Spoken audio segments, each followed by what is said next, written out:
অনেক দিন ধরে আমার হাঁসের মাংস খেতে ইচ্ছা করতেছিল, তাই আজকে ফাইনালি হাঁসের মাংসটা রান্না করেই ফেললাম। আমার মতো কার কার হাঁসের মাংস পছন্দ তারা চাইলে এই রেসিপিটা ট্রাই করে দেখতে পারেন, আশা করি ভালো লাগবে। এখানে আমি 2 টেবিল চামচ সয়াবিন তেল এবং 3 টেবিল চামচ সরিষার তেল দিলাম। তারপর এখানে আমি 6 টেবিল চামচ পেঁয়াজ কুচি দিলাম।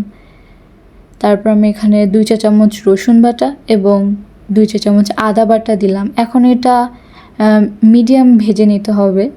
এটা যখন মোটামুটি ভাজা হয়ে যায় তখন এখানে গরম মশলা দিতে হবে, 2টা লবঙ্গ, 3টা এলাচ, আমি এখানে একটা বড় দারচিনি ভেঙে দিয়েছি, 2টা বড় তেজপাতা।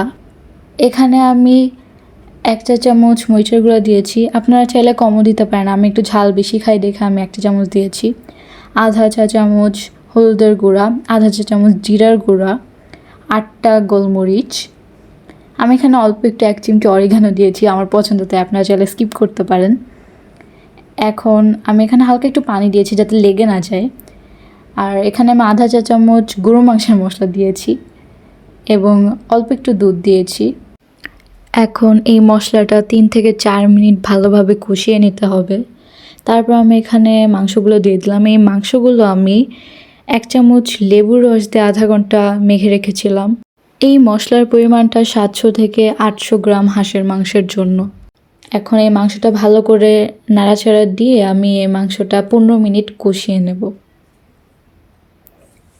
দেখা যাচ্ছে আমাদের মাংসটা কষানো হয়ে গেছে।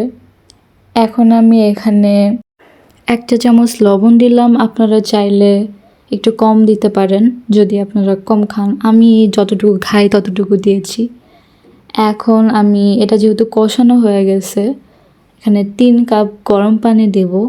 এই গরম পানিটা দেওয়ার পরে এটা মিডিয়াম আঁচে 25 থেকে 30 মিনিট জাল করে নিতে হবে। 25 মিনিট হয়ে যাওয়ার পর আমি এখানে আধা চা চামচ জিরার গুঁড়া দিয়ে দিলাম।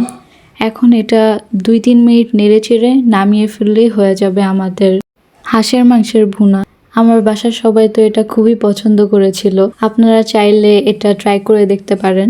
আপনাদের এই রেসিপিটা পছন্দ হলে আমার পেজটা ফলো করতে পারেন আরও নতুন নতুন রেসিপির জন্য। আজকের জন্য আল্লাহ হাফেজ।